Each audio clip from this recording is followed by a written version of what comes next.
MG Bethelma, des actualités uniques, dynamiques et renversantes dans le journal TV. Des équipements abordables et de qualité. Batimax, le partenaire des bons plans. Batimax, la qualité au meilleur prix. Vous présente Nivava.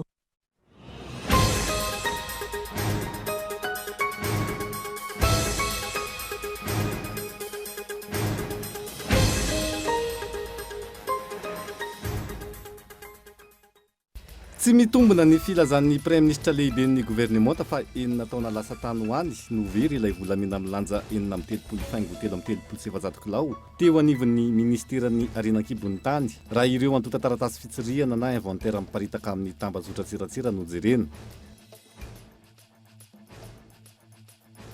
Tsy mbola nahita maromaritra iraisana hatramin'ny androany ny fanjakana malagasy sy ireo mpandrara ara-tsolika eto amintsika mahakasika ny mety ho fiakaran'ny vidin-tsolika hoy ny ministra tompon'andraikitra androany. Teboka maro no tsy mampifanaraka ny rontota raha ny fanazavana. Nitsahatra tanteraka nanomboka androany ny asa eny amin'ireo hôpitaly-mpanjakana ho an'ireo mpianatra mpitsabo. Ny tsy nahazon'izy ireo valiteny mazava avy amin'ny ministera piay mahakasika ny fampiakarana ny karama 320 isanjato ny anton'izay. Miverina indray ny fifanolorana eo amin'ny ministeran'ny serasera sy ny kolotsaina ary ireo mpamorona sy mpanakanto ao anatin'ny filankevim-pitantanan'ny OMDA. Fototry ny olana ny fifanarahana nataon'ity ministera ity tamina orinasa tsy miankina sy nakana ny hevitry ireo mpanakanto. Maresaka iraisam-pirenena any Ukraine, manodidina ny 17 ireo namony ainy tao amin'ny faritry Odessa noho ny daroka bomba nataon'ny tafika Rosiana tamin'ny trano lehibe iray nandritra ny fotoana nialan'izy ireo ny Nosy Serpent. Midika fandresena ho an'ny tafika Ukrainiana ny fanafahana ity nosy ity teo ambany fitantanan'ny Rosia. Arao avy hatrany ary ny andinindinindreo.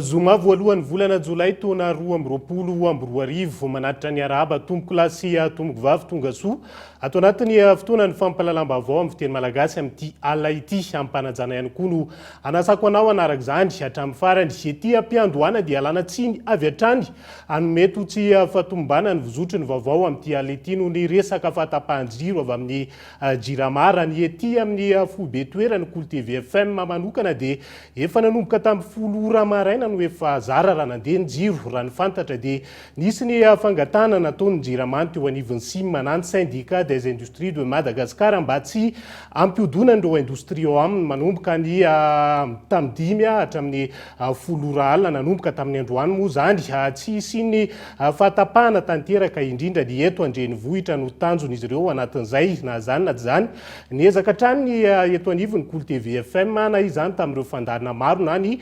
fampalalam-baovao mivantana toy izao mba ampizotra araka ny tokony ho izy ny fanjohinao zany any an-tokantrano. Fanokafatsika ny fampalalam-baovao amin'ity alina ity dia tsy mbola nahita marimaritra iraisana hatramin'ny androany ny fanjakana malagasy ireo mpandrara ara-tsolika eto amintsika mahakasika ny mety ho fiakarany vidin-tsolika hoy ny ministra tompon'andraikitra tamin'ity androany ity. Teboka maro no tsy mampifanaraka ny rotonta ao anatin'izay. Henri Florian.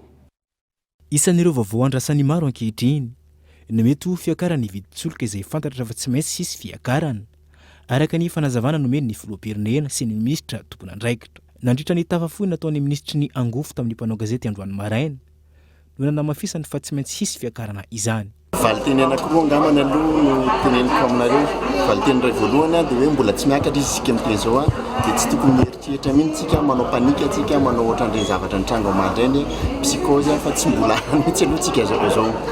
Valiteny faharoa dia hoe tsy maintsy isy fiakarana ihany io fa arak'izay mety ho zakany fahefamividin'ny malagasy raha oviana izay fotoana izay mbola tsy fantatra aloha mbola mandinika lalina isika hoe raha oviana no afaka manao an'izay zavatra izay fa ny fitondram-panjakana mitsinjo ny vahoaka malagasy dia ho mpandiniana hoe amin'ny fotoana tahaka ny ahoana mampety anazy ary amin'ny ohatry ny ahoana tokony zakany vahoaka malagasy. Ankoatra io mbola mitohy ihany koa ny fampidinina amin'ny fanjakana malagasy sy ireo mpandrara ara-tsolika ireo amin'izao fotoana izao. Mbola mitohy foana ny négociation. Inona le point fampidirana zany tsisy ilay manoaritrresana tsy satria ny petrolier mazava ho azy dia mieritreritra fa amin'izay tsy tokony hahafaty anazy ny tokony andehanany ny fitondram-panjakana malagasy koa za dia mieritreritra hoe ohatry ny ahoana ny tokony ho zakany vahoaka malagasy dia io point io zany mbola misy désaccord entre ny rotota sy izay hoe teknika ho ampiasaina ahafahana manitsina zay bangy fa nafarana solika mandeha araka ny tokony ho izy ny sambo amin'ny anakifolo teo tonga araka izay nytenen'ny DGN OMH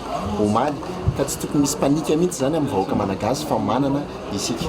Andrasan'ny maro araka izany no mety ho fiakarany viditsolika ity izay isaky ny goavany eo amin'ny fiainan'ny vahoaka malagasy. Fa tokony ampiomanana mialoha ny vahoaka malagasy amin'ny fiakarany viditsolika hony filohany antenimieram-pirenena tamin'ity androany ity nandritra ny famaranana ny fotoam-pivoriana ara-potoana ny antenimiera ny antso ny fitondram-panjakana ijeriny lafiny tsy fandriam-pahalemana ihany koa ity filohany androm-panjakana mpanao lalàna ity. Henri Florion. Ny farana androany ny enimpolo andro fotoam-pivoriana ara-potoana voalohany natrehan'ireo fahefana mpanao lalàna teny Tsimbazaza sy teny amin'ny ila-pamaitso Androsikely. Fotoam-pivoriana izay niompana tamin'ny fandaniana ireo volavolan-dalàna maro samihafa, indrindra fa ny mahakasika ny teti-bolam-panjakana sy mpantsina na ny LFR 2022. Ny antso ny fahefana mpanatanteraka, hampiomana bebe kokoa ny vahoaka amin'ny fiatrehana ny fiakaran'ny viditsolika ihany koa ny filohan'ny antenimieram-pirenena tamin'ny lahateny izay nataony nandritra ny fotoana famarana ny fotoam-pivoriana teny Tsimbazaza androany.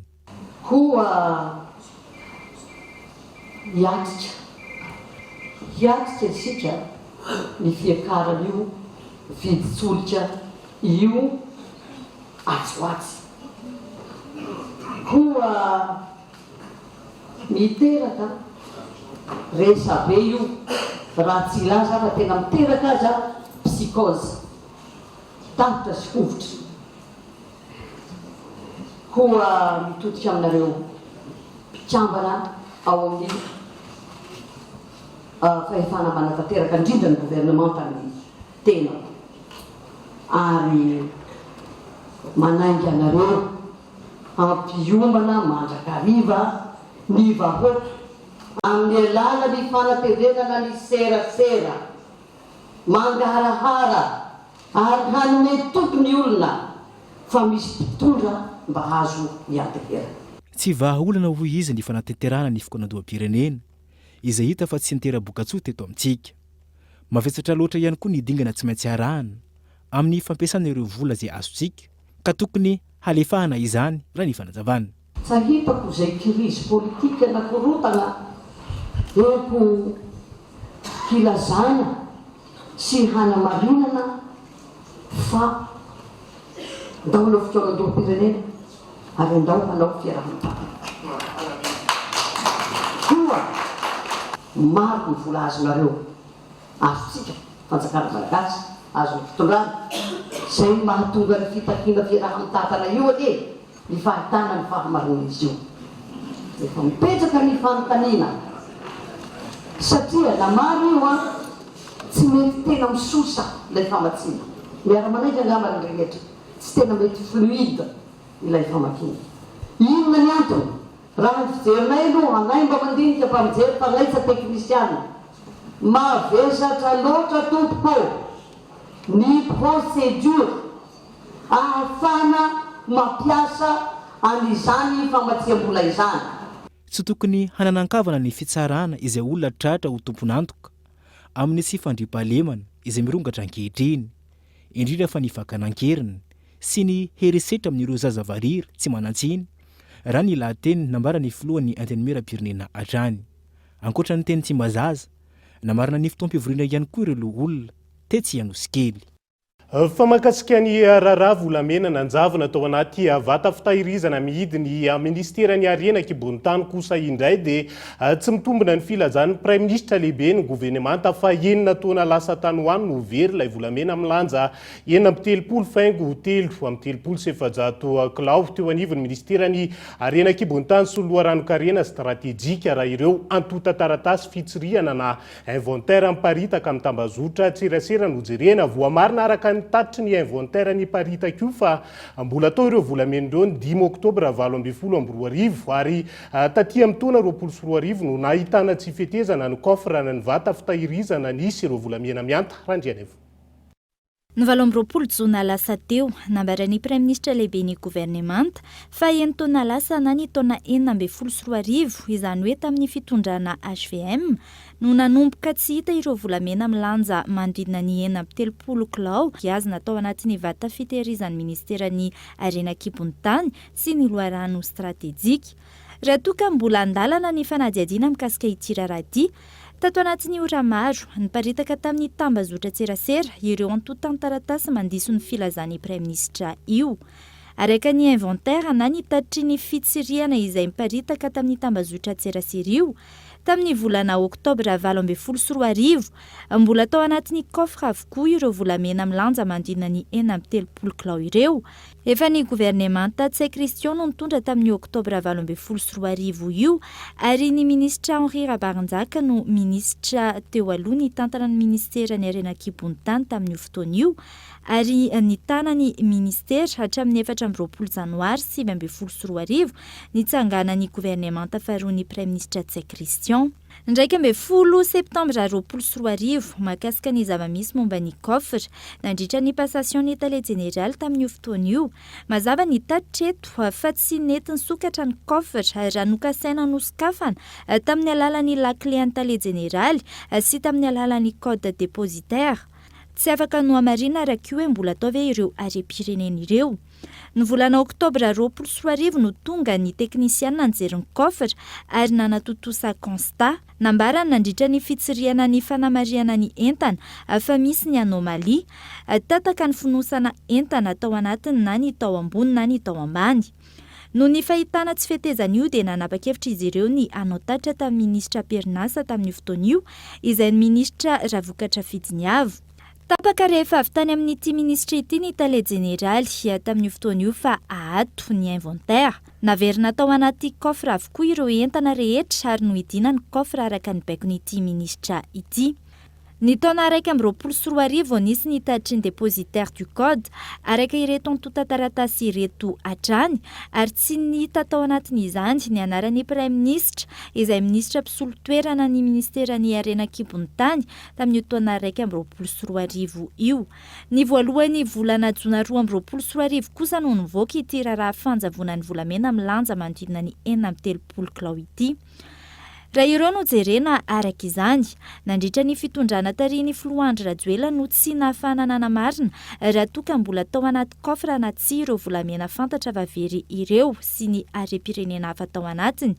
Tsy mitombina ihany koa araka ireto antotan-taratasy ireto ny filazan'ny praiminisitra tamin'ny 20 ny volana jona lasa teo iny fa tamin'ny taona 2024 no nitrangan'izao raharaha izao. Etsy ankilany, nanamafy ny fitakinany mangarahara mikasika ity raharaha ity ny Transparency International Initiative Madagascar. Misy milaza hoe zavatra efa very efa ela ilay izy fa izao vao mody avoaka.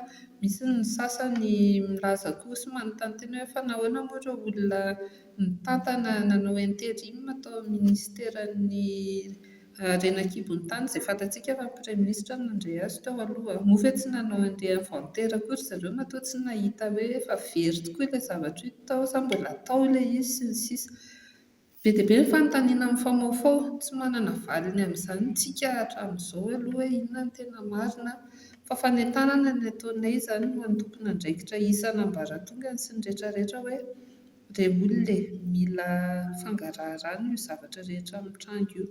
Samingy iangaviana ianareo izany mba hanao ny asanareo hatsakany sy andavany dia omeo vaovao matetika ny olom-pirenena satria be dia be ny zavatra amin'ny tranga hatramin'ny fiatombohan'ity taona ity, efa hatramin'ny herintaona sy ny taona mifanesy ary kasika foana ireo Arenakibon'ny tany na very na manjavy na misy manondrana sy ny sisa dia tena lasa mihitsy ny hoe moa ve izany misy olona manao ny asany ihany koa eo anatin'io ministera io sy fitantanana io sa tsia. Dia izay ny fangatahana avy aty aminay, ataovy ny fanadihadiana mba ny tena ny tompon'andraikitra izay nanao an'ilay izy tokoa ny doboka any am-ponjakoa fa tsy hoe olona sanatria inona moa izany hoe boky émissaire hoy ny teny frantsay misolo vaika any akalana fa dia izay tena tompon'andraikitra tokoa no hanefa izay sazy mendrika an'izao adalàna izao. Hatramin'ny taona 2024 no makaty, maro no nifandimby ny tanany toerana maha-ministra teo anivon'ny ministera ny Harenan-kibon'ny tany io. Ny 2024 ny jona 2024 ohatra no nanomboka ny tanany andraikitra maha-ministra ny Harenan-kibon'ny tany, ny ministra Ravokatra Fidiniavo, ka hatramin'ny 15 ny volana aogositra 2024. Ny 15 ny volana aogositra 2024 no nitendrena ho ministra ny ministra teo aloha Randriana Solbris, saingy fotoana fohy taoriny fanendrena azy dia nametra-pialana ny tenany.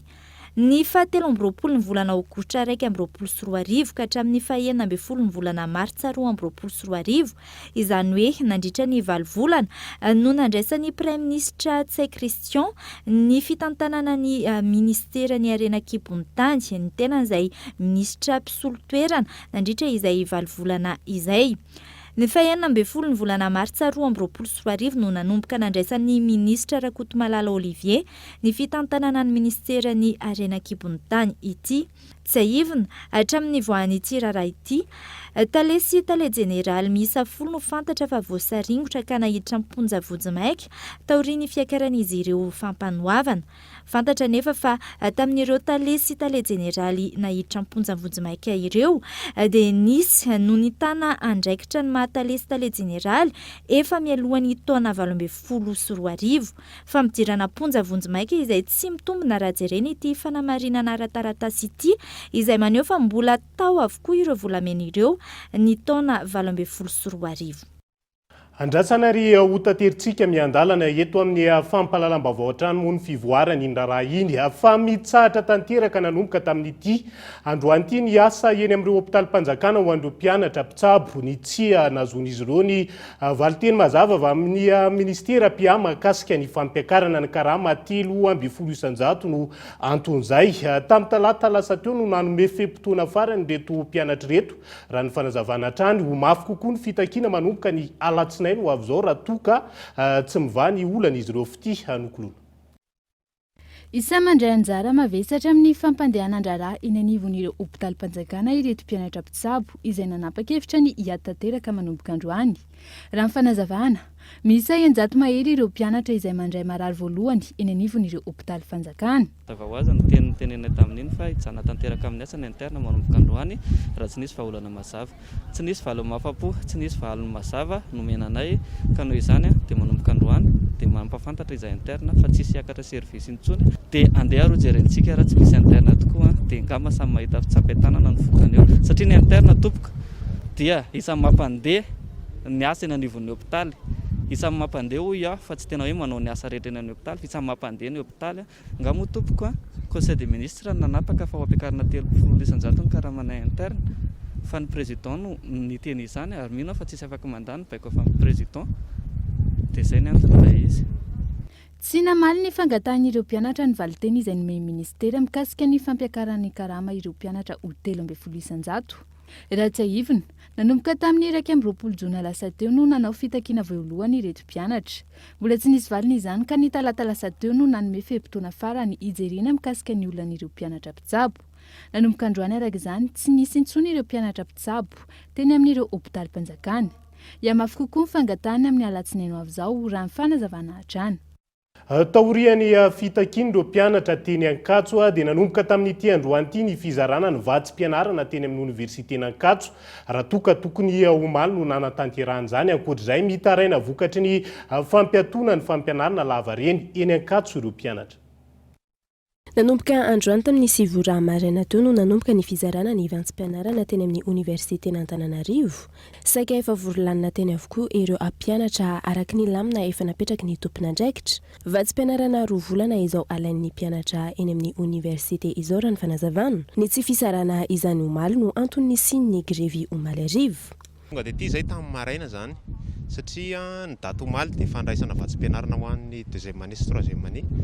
Dia tonga dia ity izay maly lahatra hoe aka bourse fa mbola tsy nisy tompon'andraikitra afaka nandray satria nisy tsy filaminana kely araka ny feo ihany dia nisy filaminana kely tany amin'ny resaka base de données dia nonerin'androany zany ilay fotoana veromaly dia ny efa manomboka ny fizarana fa ny L2 sy ny L3 no mandray voalohany dia après an'izay zay vao mandray vatsy-pianarana saza ny première année na ny L1. Fianarana aloha nalehanay ity dia tamin'ny dimy sasany izay tonga tety hoe aka filarana satria tsy te ho taraiky dia avy eo zay nandeha nody izany hoe amin'ny sivy zany tokony manomboka daholo ny mpianatra milahatra dia mahazo vatsim-pianarana dia nandeha nody zay dia avy eo zay tamin'ny folo sasany izay verina taty dia hoe ny L2 sy L3 amin'ny sao marin sao fa amin'ny ray indray ny L1 raha ny fanadihadiana natao manodidina ny 404 alina ariary amin'izao ny vatsim-pianarana raisin'ireo mpianatra ataona voalohany eny amin'ny université raha toka 503 alina ariary izany ho an'ny ataona faharoa 393 alina kosa izany ho an'ny taona fahatelo raha toka 404 alina ariary kosa ho an'ny taona fahaefatra sy ny taona fahadimy mitentina 404 alina ariary kosa ny fampitaovana izay raisina amin'ny fiandohany ny fampianarana isaky ny 2 volana na 3 volana no raisina ny vatsim-pianarana raha ny fanazavana raha amin'izao vanim-potoana izao tsy mahavita na inona intsony ny vatsim-pianarana raisina raha ny fanazavan'ireo mpianatra amin'izao efa niato nandritra ny 2 volana ny fampianarana teny amin'ny université vokatry ny agrevin'ireo mpianatra ny PAT sy ny mpampianatra Materanay zao misy fizarana ohatra hoe S1 10 dia S2 10 S2 10 dia fitambarandreo 30 dia S1 ao anatin'izay tsy maintsy misy ilevana vola foana resaka polycope eny antsevatsevana eny resaka manao boky zay nefa mbola tsy manana fahefa hoe manana ordinateur dia tsy maintsy hoe mamonjy cyber foana zany zay manao an'ilay izy dia zay manao dia tsy maintsy hoe mandany vola zany ilay izy dia nefa ilay bourse aloha tena tsy ampy mihitsy vidan'ilay bourse za mandeha bus dia ohatrany hoe anampiana frais ana bus fotsiny le bourse zay anampiana zay omen'ny ray aman-dreny raha izay fotoana nafahako bac zay zao farafatsy mba hoe tokony efa hifindra L2 zany hoe lasa ohatrany hoe lasa retaona stapa indray zany le année universitaire raha ampitahina amin'ireo mpianatra eny amin'ny université tsy miankina ireo mpianatra eny amin'ny université Mpanjakana very fotoana maro izy ireo amin'ny taona iray havokatry ny fampiatoana lavarery ny fampianarana eo ihany koa ny grevy vokatry ny fitakiana ny vatsim-pianarana toy ny fitakiana ireo orinasa mpanao lalina izay mbola tsy nahazoany vola ny hatramin'ny anio kosa indray dia misy tompona ndraiky mpanjakana mitaky vola ireo orinasa mpanao lalina izay nahavita asa nefa tsy mbola nandray vola hatramin'izao hoy ny solotenan'izy ireo endrika kolokolo izay maneho fa misy ny vola ao amin'ny affaire saingy tsy fantatra ny tsy anefana ny tambin'asa vita hatramin'izao onona sainy tsy janona intsony ny fitakiana raha tsy voaray ny vola tambiny asa vita fanamboarana ireo lalana maro manerana ny nosy hoy ny solotenan'ireo orinasa mpanao lalana izay nanao hetsika teny Antaninarenina androany ankehitriny misy misarika azy ireo anao kolikoly ahafahana mahazo ny vola raha ny fanazavana ireo ekipa nanao audit ireo isam-paritra ao daholo ny solotena na ny gouverneur na ny directeur ny agny amin'ny travaux publics amin'ny toerana na ny avaty misy daholo solotena nanao audit andreo asa reo résultat ny audit reo entreprise rehetrarehetra zay fa manana an'izay ka gaga zany zahay milaza hoe 76 entreprise ihany zany vita audit dia ny payena namanamanjareo ao zany le izy ary zay ny mampalahelo hoe ary am'izao ararotin'olona ane zay am'izao fotoana misy mikitika hoe misy an'izao fa mandova vola ohatran'izao zany ianareo ny vola haloha aza tsisy ny vola rehetrarehetra agny efa matiny trosa misy lalana avoazina eto amintsika izay volan'ny FR no anatanterahana izany araky nambarany minisitra tompon'andraikitra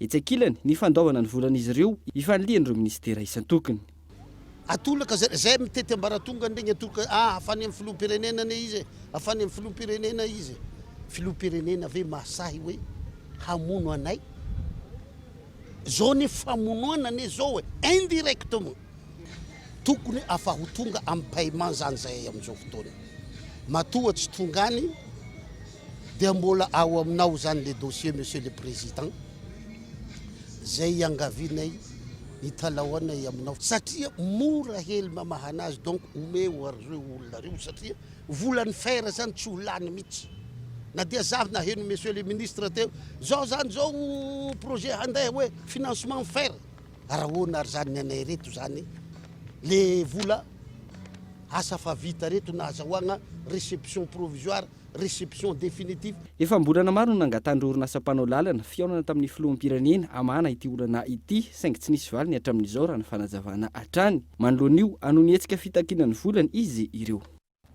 Fa miverina ihany koa amin'izao fotoana ny fifanolanana eo amin'ny ministera ny serasera sy ny kolotsaina ary ireo mpamorona sy mpanakanto ao anatin'ny filakevim-pitantanany OMDA fototry ny olana ny fifanarahana nataonyity ministera ity tamina orinasa tsy miankina tsy nakana ny hevitra ireo mpanakanto onona saina trany.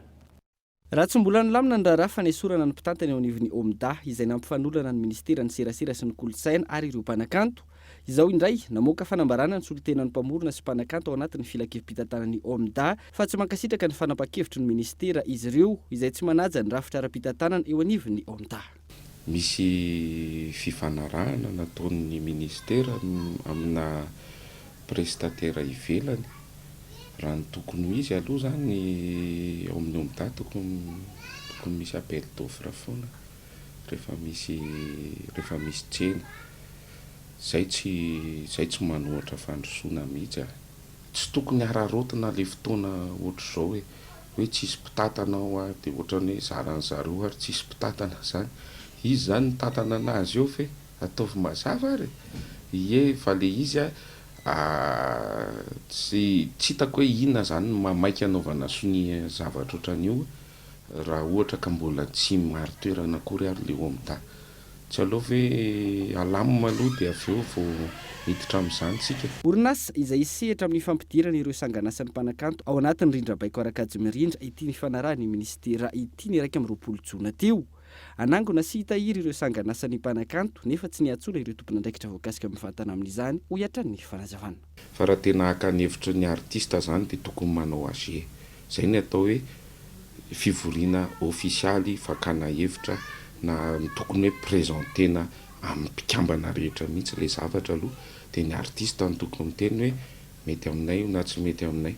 Zay nge anay io fa tsy anareo zany mazava ho azy fa fampizarazarana mihitsy le izy satria io zao zany dia misy tambatambazina dia misy ahilikilika dia tsy haiko dia fa le izy io zany zay miady fotsiny satria hitanay hoe misy ny tsirariny miady ho an'ny rariny zay ohatrany hoe tsinitsinina mihitsy zany ny mpikambana ao amin'ny OMDA sy ny filakevim-pitantanany OMDA ao anatin'ity rehefa ity nefa ny zavatra lazaina fa ho anay le izy. Andrasana ny fanazavana avy eo anivon'ny ministera ny serasera sy ny kolotsaina momba ity raharaha ity. Tonga ato anatin'ny fotoana ny dokam-barotra sika ny mahakasika ireo baobab-nain sy sokatra ny hoentina ntsokosoko tratehaka teny anivony topi-antsona ny fasan'ny karana eo ihany koa ny ampahany amin'ny fandarana ankitsipo iresahana momba ny toedra ara-politika sy ny fotoam-pivoriana ara-potoana teo anivony antenimera rotonta hoentina aminao rehefa avy eo.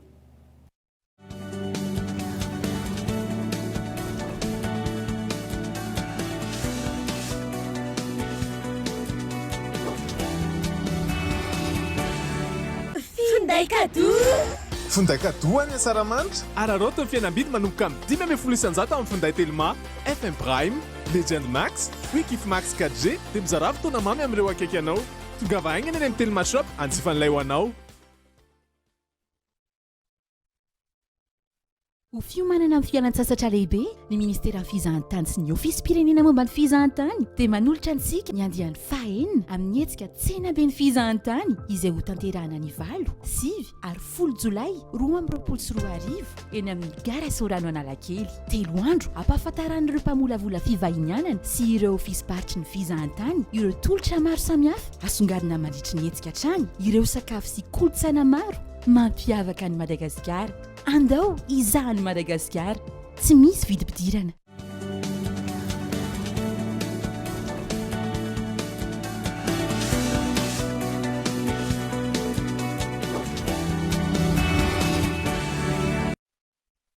Manambahiny sampana fampalalamba avao amin'ity ala ity dia tsy iza fa Ramatoa Andriambolan'Orona iray izay filohampan'orona ny kolokitra Madagasikara miarabanao tonga soa ato anatin'ny fampalalamba avao amin'ity ala ity.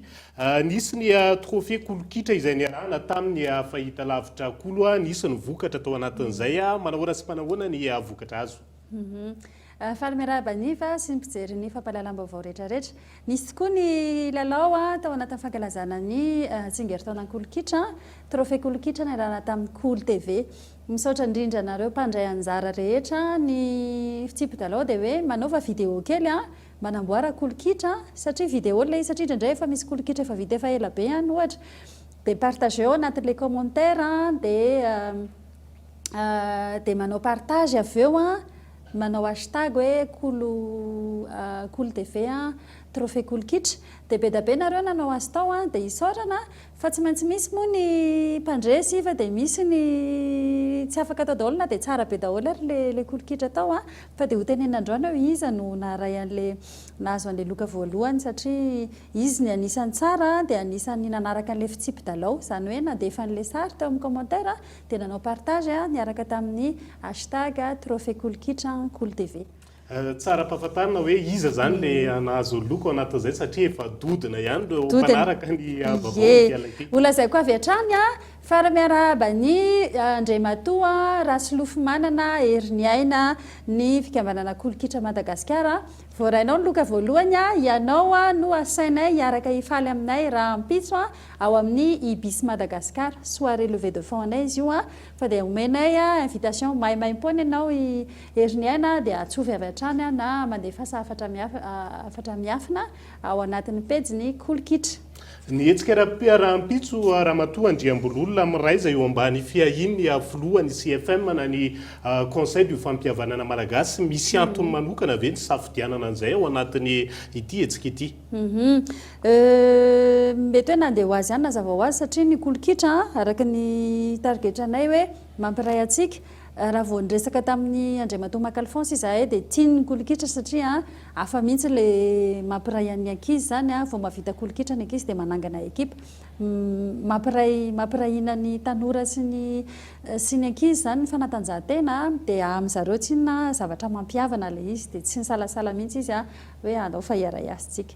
Ankoatra ny hetsika izay ho tontosaina raha-pitso isan'ny hetsika akaiky indrindra ihany koa ny fanamariana ny andro iraisam-pirenena ho an'ny tsy fampiasana plastika ny tsediny fahatelon'ny volana jolay ho avy izao. Mety manahoana ny endriky ny fanamariana ny hetsika mandritra n'izay andro izay. Ho mariantsika manokana eto Madagasikara amin'ity taona ity ny 3 juillet andro maneran-tany ho an'ny tsy fampiasana plastika. Isy hetsika manokana iva eto Antananarivo, hetsika fanadiovana, hetsika fanamboarana kolokitra dia hetsika tournoi Antananarivo, Toamasina ary Fort-Dauphin. Misy ihany koa ny hetsika ny 7 ny volana jolay ho avy izao ankoatra ny hetsika ny 7 ny volana jolay anamariana ny andro maneran-tany ho an'ny tsy fampiasana plastika io manahoana sy manahoana ny mahakasika azy io. Ny 7 ny volana jolay milahado avy izao dia lalao famaranana niarahanay tamin'ny EPP rehetrarehetra ny 6 kotana ville sy ny direction des sports ny commune urbaine Antananarivo. Hetsika famaranana izy io asaina daholo ny mponina Antananarivo rehetrarehetra hoe ny amin'ny stade Nalarby mba anentana sy anohana ireo katita kely ny EPP izay faly indrindra miara-milalao amin'ny kitra amin'ny baolina kolokitra moa zany. Ilaina foana angamba ny fanentanana ny olom-pirenena ny mpiray tanindrazana amin'izay hoe fiarovana ny tontolo iainan'izay angamba ny hoe ny tena hoe tsy fampiasana ny plastika izay isan'ny mandoto ny tontolo iainana amin'ny ankapobeny, ny fanentanana hoentinao hiarovana ny tontolo iainana. Tsotra be ny fanentanana avy aty amin'ny kolokitra aza-paritaka amin'ny plastika fanamboarana kolokitra dia madio ny tanànantsika fa amin'ny plastika dia misy foana dia misaotra antsika ireo izay efa manomboka manova fomba fiaina manasaraka ny fako plastika manamboatra kolokitra dia manamboatra izany fako plastika izany ho zavatra hafa ihany koa ifa satria be da be ny afaka hanodinana ny fako plastika.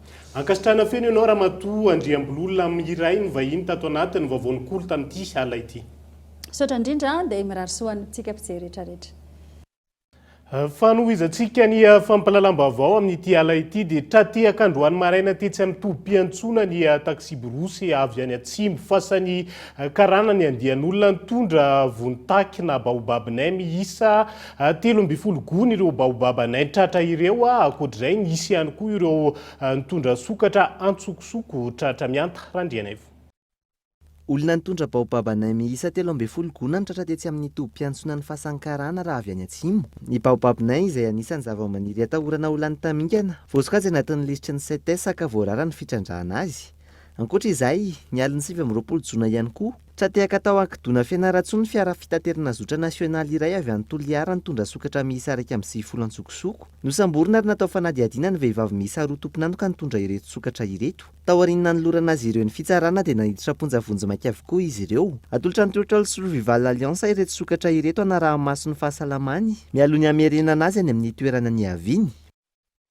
Faova iny fandaharana ankitsipo eto amin'ny Kolo TV an'io alina orian'izao fampalalam-baovao amin'ny fiteny malagasy zao ny solombavam-bahoaka ny Mainty Rano Afakandro Alphonse sy Razafimamy Christian filoha nasionaly ny gasy mahitsy vijery ifantoka amin'ny toedra rahapirenena sy ny politika eto amintsika ny ady-hevitra eo ihany koa ny fomba fiasan'ny solombavam-bahoaka nandritra izay fotoam-pivoriana ara-potoana tao anatiny 10 andro zay. Zany ny teny akatony io fa tsy PM mananty nay ministra nizana ministra ni aoka fa tapaky tamin'ny assemblée zay tapaka fa tsy naktivenareo fa niandry ny hafanana kely natenareo io le 10% tsy misy lalàna zany rehefa fahasalamana raha ianao ve andriamatoa député no hoe efa tonga avy any le tigre andeha anaikitra anao mbola ametraka procédure anao iandro lalàna sa tonga de andray antsy anao iady am'le tigre io ange aretiny afa ny lalàna afa ny aretina tiako tenenina zany de zao ireo olona rehetrarehetra pisehatra ao anatin'ny politika ireo na mpanohatra na tsy mpanohatra misy foana ihany reo mandray ny andraikitra fa ny zavatra misy kosa aloha de zao mbola ianareo ao zao tompona andraikitra manana budget zay na fa ny point de presse na conférence de presse na andehana avy congrès national ny dinidinika tsy maintsy atao fa ny budget ohatra dinidinika tsy mamokatsy tsy mamokatra ahoana fa ninareo ve zao mamokatra fa marary daholo ny malagasy matimatiny ny anoanana amin'ny malagasy mijaly zao ny malagasy mahoavy hiakatra 1000 ariary zao ny anany frais any taxi be ny tany zao lasa ankarana sinoa daholo de reo ny lalana isaky ny ville mandeha eto tany mba mandehana anao amin'ny 67 eo monsieur le député mba mandehana anao midona amin'ny ville jereo nge ny ratsy ny lalana eto amin'ny ville fa de fa mazava moa le politika zay efa fantatry ny olona hoe rehefa kaikaiky indray ny propagandy de atao io. Lafomba vao hafa kosa indray dia isan'ny mahatonga ny fitohanany fifamovozana eto an-drenivohitra ny fivezivezendreo sarety mpitatitra entana. Mbola maro ireo mpampiasa sarety no tsy manaja lama efa napetraka ny teo anivony fiadidiana ny tanàna na Antananarivo manoloana io. Nanamafy ny tompona andraikitra fa tsy maintsy misy ny fanasaziana ho an'ireo izay tsy manaja ny lalàna. Miteraka fitohanan'ny fifamoivoizana eto an-drenivohitra ny tsy fanajana ireo mpitarika sarety ny lamina efa napetraka ny tompona andraikitra toy ny tsy fahafahana miasa amin'ny fotoana mahabetsaka ny fiara, tsy fanajana ora izay avy amin'ireo mpanakarama hoy ny filohan'ny mpitarika sarety etsy Antoamadinika. Misy moa le raha fandananay, misy le raha tsy fandananay. Le mpanakarama zany tsy voatery hoe tonga am'le ora fandanana fa misy zareo am'le ora tsy fandanana. Ny tena moa mbola tsy nandray vola ny vady aman-danaka mila misakafo de tsy maintsy miriska mandeha am'le lalana. Nefa fantatra fa am'le lera tsy fandanana le izy. Io zany le izy. Sosikeviny zava aminay angamba de leo am'le lera angamba jerena kely raha hoe mba mety am'le zareo commune fa tena tsy ampy anay mihitsy le lera le omenanay aloha e. Mba farafaratsiny eo amin'ny adiny 2 eo ihany zany mba lera isan'andro mba hoe afaka tsy andananay fa mba mena liberté kely zay. Manoloana izay fifanilihana izay, entitra ny eo anivon'ny fiadidinan'ny tanàna Antananarivo renivohitra amin'ny fampiarana ny lalàna. Hiaran'ny sazy avokoa ny mpitondra sy ny tompona sarety ary ny tompon'ny entana raha misy fandikana ny lalàna mifehy fifamoivoizana. Tsy vitan'ny tsy manaraka ny lalàna ny fifamoivoizana izy ireny, miteraka lozam-pifamoivoizana ihany koa. Ary matetika dia miala maina zany lay ataontsika hoe victime ao anatiny. Tsy mitaza-potsiny andreny eto anivon'ny commune Antananarivo renivohitra fa efa mandray ny fanapahan-kevitra tao anatin'ny tapabolana zay dia teo amin'ny sarety tsy latsaky ny 10 teo no giazana. Fa tsy vitan'ny sarety ihany no giazana. Fa ny entana miaraka amin'ilay sarety koa dia no giazana. Ny antony dia tsotra fotsiny. Rehefa alaina ilay sarety ohatr'ireny dia tonga ny tompon'entana dia miteny izy fa tsisy idirana ilay accident. Noho izany dia samy tompona andraikitra na ilay mpitarika sarety na ilay tompon'entana fa indrindra ny tompona sarety. Araka ny fampahafantarana azo teo anivon'ny tanàna Antananarivo, tsy azon'ny sarety andehanana eny Antananarenina, Analakely, Faravohitra, Antanimena, Ankadifotsy, Ambohijatovo ary voafetra ho amin'ny 10 ora maraina hatramin'ny 12 ora ary amin'ny 2 hatramin'ny 4 ora hariva ihany no fotoana azon'ireo sarety asana. Fa manamafy ny fifandraisana ara-miaramila ny fisian'ny tompon'andraikitry ny fiarovana avy amina firenena lehibe iray androany. Notolorana maro-boninahitra ny tompon'andraikitry ny fiarovana eo anivony Maso Voasinoa eto Madagasikara. Notolorana mari-pankasitrahana ihany koa ankoatr'izay ireo mpampiofana sy mpampianatra teny Sinoa teo anivony ministeran'ny Ranevison. Efa mamodidina ny 10 taona no nisy ny fifanarahana ara-miaramila teo amin'ny Repoblikan'i Chine sy Madagasikara. Antony ny fisian'ny tompon'andraikitry ny fiarovana na ny attaché de défense eo anivon'ny Maso Voasinoa eto Madagasikara. Maro ny fampianarana sy ny fiofanana azo amin'ny fanamafisana ny fiaraha-miasa ara-miaramila izay natao. Izany dia hitohy amin'ny fandefasantsika ireo manamboninahitra lefitra izay mandrato fianarana ny Chine amin'ny tafika Sinoa ary tafiditra ihany koa zany amin'ny fanatsarana ny kalitao amin'ny fibaikona sy ny fahaiza-manao ara-miaramila eto anivon'ny Folonda Malagasy. Fampianarana iady an'ireo miaramilatsika eo amin'ny tafika Malagasy izay tazanareo tao fa misy ireo tanora Malagasy ihany koa izay manana traikefa amin'izany nanampy GDB ny Folonda amin'ny fianarana an'izany sy fifehezana an'izany art martial atao hoe taïdri zany ary tao ihany koa ny colonel amin'ny ambassade de Chine zany izay nanao nenso zavatra ihany koa ary tena nilofo eo amin'ny fanatsarana ny fiaraha-miasa ara-miaramila eo anivon'ny tany Rotota.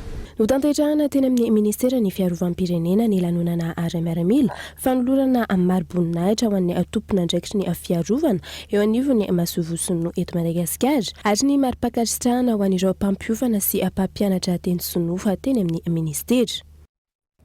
Fa ambany ny tampavitrihan'ireo orinasa mandoa latsakemboka eto Madagasikara 100 ny orinasa hatreto no mandoa izany ao amin'ny tahiry famatsim-bola ny orinasa malagasy ho an'ny fanofanana ny mpiasa raha ny fanazavana Daniela Mino Arso. Vitsy ny orinasa mandoa latsakemboka ao amin'ny FMFP eto Madagasikara raha nambarany avy eo anivon'ny tahiry famatsim-bola malagasy ho an'ny fanofanana ny mpiasa. Anton'izany tsy fahalalàn'ireo mpiasa ny tombontsoa entina fandoavana ny latsakemboka. Tsy hoe fanerena le izy fa tombontsoa ho an'ny orinasa satria le vola atao latsakemboka iny dia ampitomboin'ny mpamatsy vola dia afaka anaovana fampiofanana amin'ny mpiasa mampiakatra ny fahaiza-manao an'izy ireo. Zay zany tena anisany mbola hoe zava-dehibe tena asa tsy maintsy mbola tohizana ny hoe fampitomboana ny mpanao latsakemboka satria ankehitriny mbola amin'ny ataoko hoe 100% ny orinasa tokony andoa latsakemboka no mandoa ankehitriny dia tokony ho tonga eo amin'ny 100% zany raha oharina amin'ireo efa mandoa amin'ny knapsa zany misy olona raha 100 no mandoa amin'ny knapsa mbola 100 no mandoa amin'ny FMFP nefa tokony ho 100% le izy. Mpiasa manodidina ny 4 avy amin'ny orinasa maro no efa nisitraka fiofanana tao amin'ny tahiry famatsim-bola malagasy ho an'ny fanofanana ny mpiasa na ny FMFP raha ny fanazavana hatrany. Orinasa madinika ohatrany hoe hitanareo le famonoa eny Nosy-Zato ohatra, Nosy-Zato moa sa mino le repasika. Reo zany ohatra hoe nofanina momba ny hoe ahoana ny fanaovana fikarakarana ny hena ara-pahasalamana sy sisa zava-dehibe nge zany amin'ny fahaizan'ilay olona miasa aloha ary indrindrindrindra koa ho an'ny mpanjifa izay hividiny hena izay amidiny zareo. Zavatra ohatr'izany zany ny tanjona tsy voatery hoe fiofanana zavatra ambony be avolenta fa indrindrindrindra ny tena ilaintsika eto Madagasikara dia ny fanaovana tsara ireny asa madinidinika ireny, ahoana ny fanaovana fivarotan-kena hoe ahoana ny fenitra amin'izany, ahoana ny fanaovana fivarotana ohatra hoe zavatra vita amin'ny ronono, inona ny fenitra tokony arahana ary tamin'ireny Covid ireny zao ohatra nafinaritra fa nisy coopérative tany Antsirabe fantatrareo fa nariana daholo ny ronono tamin'ireny dia nampiofana ny coopérative tany ny FMFP dia afaka nianatra nanao fromage, nanao yaourt zareo dia tsy very le ronono satria tsisy mpividy intsony le ronono. Ankilany mitohy hatrany ny ezaka ataon'ny FMFP amin'ny fampahafantarana ireo orinasa mikasika amin'ny fandoavana latsakemboka sy ny tombony hositrahan'ireo mpiasa amin'izany. Tontosa omaly ny fifamindram-pitantanana teo amin'ny tale mpisolo-toerana sy ny tale jeneraly vaovaon'ny FMFP. fa mpianatra misy 5 avy amin'ny fiangonana samihafa mivondrina anatin'ny FFKM tamin'ity androany ity no nivoaka tsy nahazo ny diplôma nivoaka ho mpikaroka sy manam-pahaizana mahakasika ny eokomenisma ireto mpianatra avy amin'ny andiany fa efatra reto hoy ny taleny ivitoeram-pampianarana fandalinana sy fianarana mikasika ny au communisme na fampiraisana ny finoana no ratovin'ireto mpianatra mandritra ny 3 taona ao amin'ny IPAE sekoly izay ombonan'ny FFKM niforona tamin'ny taona 2014 araka le anara moa ivitoeram-pampianarana ambony momba ny communisme toyany hoe FFKM dikan'izay dia ny FFKM no nanangana an'ity zany sekoly ity ny zavatra atao ato dia fandalinana momba ny communisme dia fampianarana ambony zany natao ato zany hoe étude universitaire fa tsy hoe anaka zavatra tsotra hoe fifanatsotra fa dia olona manana baka daholo no meto misy ny hoe manana baka fa mety hoe miofana fotsiny dia mena attestation rehefa avy eo mpianatra misy 5 androany no nahazo diplôma ara-panjakana hatreto misy 20 mahery ireo mpianatra mandalina mikasika ny eokomunisma eto Madagasikara ny fandalina mipetraka tokoa zay hoe inona leo ataony rehefa avy eo ny anankiray aloha dia hoe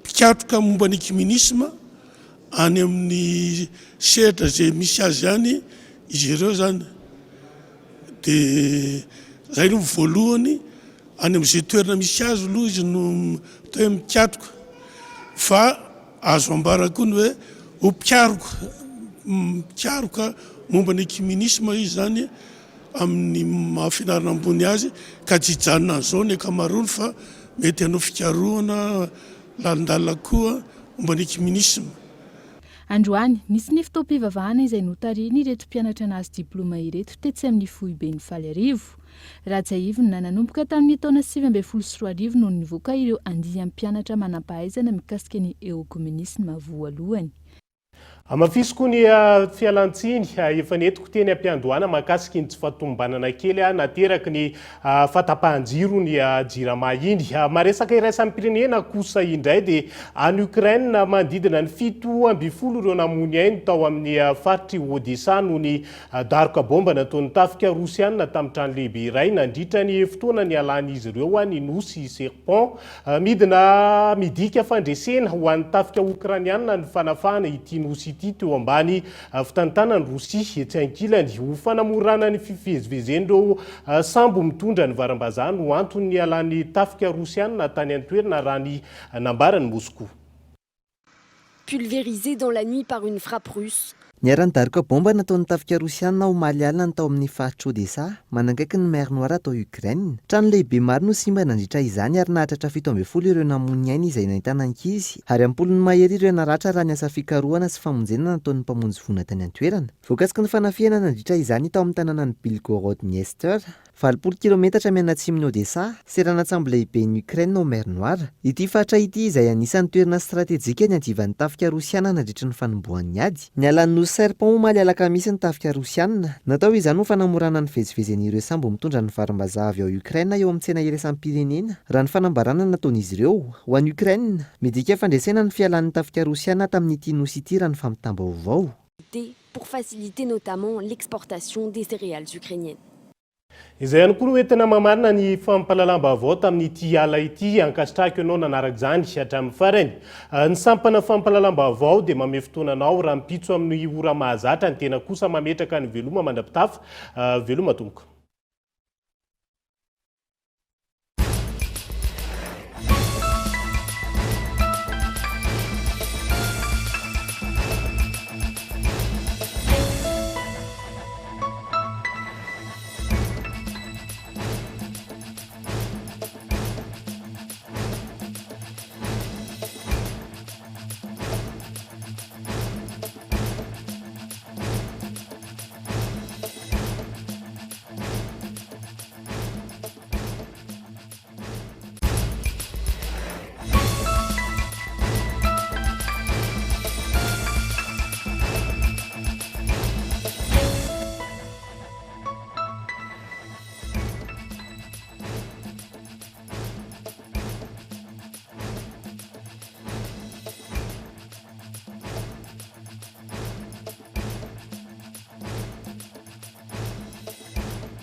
des équipements abordables et de qualité. Batimax, le partenaire des bons plans. Batimax, la qualité au meilleur prix. Vous a présenté Nivavo. 5G Batelma, des actualités uniques, dynamiques et renversantes dans le journal TV.